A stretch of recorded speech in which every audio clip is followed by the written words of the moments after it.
ನಮಸ್ತೆ ಗೆಳೆಯರೆ. ಇದು ಒಂದು ಬೇಸರದ ಸಂಗತಿ. ಹೃದಯ ಅಪಘಾತವಾದ ವ್ಯಕ್ತಿ ಬೈಕ್ನಲ್ಲಿ ಆಸ್ಪತ್ರೆಗೆ ತೆರಳುತ್ತಾನೆ. ಅಲ್ಲಿನ ವೈದ್ಯರು ಜಯದೇವ ಆಸ್ಪತ್ರೆಗೆ ಹೋಗಲು ತಿಳಿಸಿರುತ್ತಾರೆ.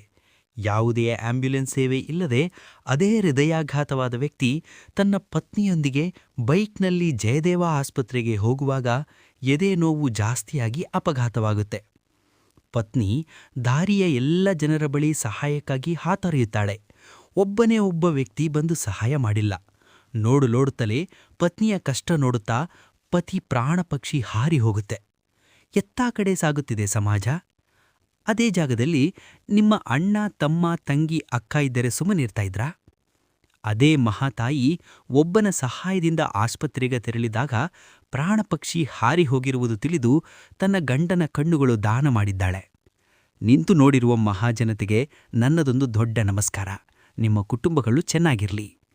ರಸ್ತೆಯಲ್ಲಿ ಬಿದ್ದ ಮನುಷ್ಯನ ಜೀವ ಉಳಿಸುವುದು ನಮ್ಮ ಕರ್ತವ್ಯವಾಗಬೇಕಾದ ಕಾಲದಲ್ಲಿ ಆ ದೃಶ್ಯವನ್ನು ಮೊಬೈಲ್ ಕ್ಯಾಮೆರಾದಲ್ಲಿ ಸೆರೆಹಿಡಿದು ನೋಡುವುದೇ ನಮ್ಮ ಮೊದಲ ಪ್ರತಿಕ್ರಿಯೆ ಆಗಿರುವುದು ಅತ್ಯಂತ ಆತಂಕಕಾರಿ ಬೆಳವಣಿಗೆ.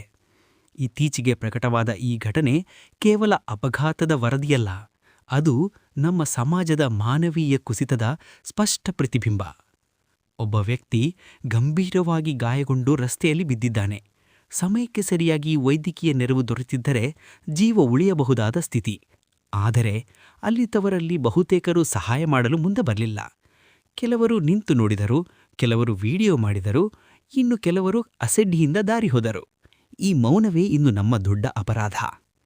ಇಲ್ಲಿ ಪ್ರಶ್ನೆ ಕಾನೂನಿನಲ್ಲ, ಭಯದಲ್ಲೂ ಅಲ್ಲ. ಇಂದು ಗುಡ್ ಸಮಾರಿಟನ್ ನಿಯಮಗಳ ಮೂಲಕ ಸಹಾಯ ಮಾಡುವವರನ್ನು ಕಾನೂನು ರಕ್ಷಿಸುತ್ತಿದೆ.